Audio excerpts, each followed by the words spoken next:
Hello everybody, welcome to another one of these little training videos where I just share some ideas of what I did in my class.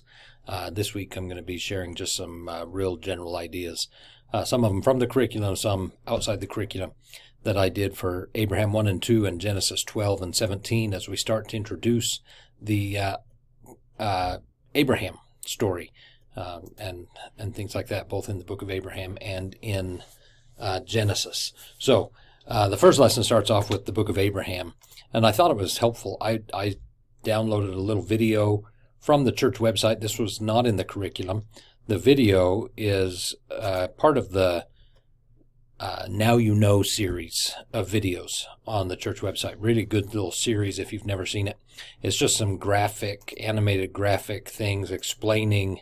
This one is, where did we get the book of Abraham from, and what is it, and what's the translation of it, and what's in it, and things like that. And it's really good. It takes a little over 5 minutes, 5 minutes and 7 seconds or so. And again, you can go to the church website, just type in Book of Abraham, and then click on videos, and it'll be the first one right there. Really quite good, and it's informative. And then the kids can ask questions if they want or whatever. And then I dived into Abraham chapter 1, verse 1, where Abraham says, hey, I needed to move. It became necessary for me to find a new place of residence. And I said, why did he need to move? And then we watched the little video clip that was part of the curriculum where Abraham is on the altar and has his life saved and things like that. So that one you can download from the curriculum. It might have been down toward the bottom of the lesson. I can't remember for sure. But it's only a minute and a half long. But really good. And a lot of the kids don't know the story. You know, they know that Abraham was commanded to sacrifice Isaac later on, but not aware of this event in Abraham's youth. Then I went back to Abraham chapter 1, verse 2, and I had them look at how many times they found the word greater, and then talked in our own lives. What do we need to do to enjoy greater levels of happiness, righteousness, and knowledge? And it had a great discussion. Students really enjoyed that, I believe. And then there were just some prophetic quotes, and I believe all of these came from the curriculum about our desires and things like that. So that was a day. That was a full day in seminary, those things right there. And I truth be told, I didn't get to these two quotes in any of my classes.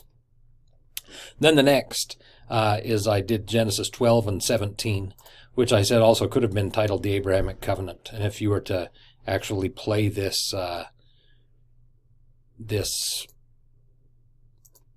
slide, it would show it so that they come one in and then the other. It changes from Genesis 12:17 to the Abrahamic Covenant. And then I just took some of the quotes from President Nelson from the curriculum. There was a quote from President Oaks. There was a video link, and I just downloaded it and put it in there. It was really good. Had some discussion. Went back to President Nelson. I made a real good point of this, that this is the same covenant that existed before the time of Abraham. In this quote, President Nelson points out that it's in our dispensation referred to sometimes as the new and everlasting covenant. But this just emphasizes that this is the same covenant that God's made with his people all throughout time. And so while we call it the Abrahamic covenant, it's always been there. Before Abraham, after Abraham. And then I divided the class into groups and had them 4 different groups, and I had them each take a set of verses.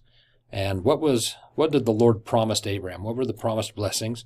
And we put them in 2026 language, and then we put them up on the board and made sure that we understood there. And then we also did talk about what's expected of us in order to gain these blessings. You know, in a covenant, it's two-way. And so what's required of us? And we just talked about the Abrahamic covenant and entering into the Abrahamic covenant at baptism and in the temple.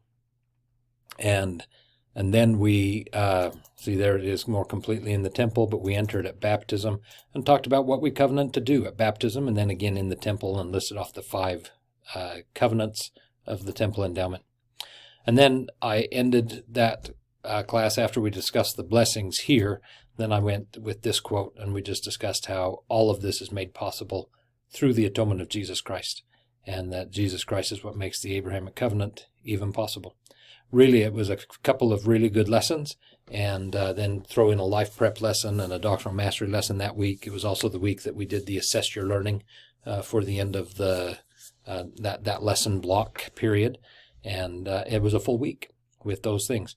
And then I also did show President Oak's devotional from BYU. And it was great. Students loved that too. If you didn't have a chance to do that, you might incorporate some of that into your teaching as well. So anyway, introducing Abraham. Next week, we'll get into Abraham and the birth of Isaac, and Abraham and Isaac, and Abraham and Lot, and all these things, all these stories that we get into.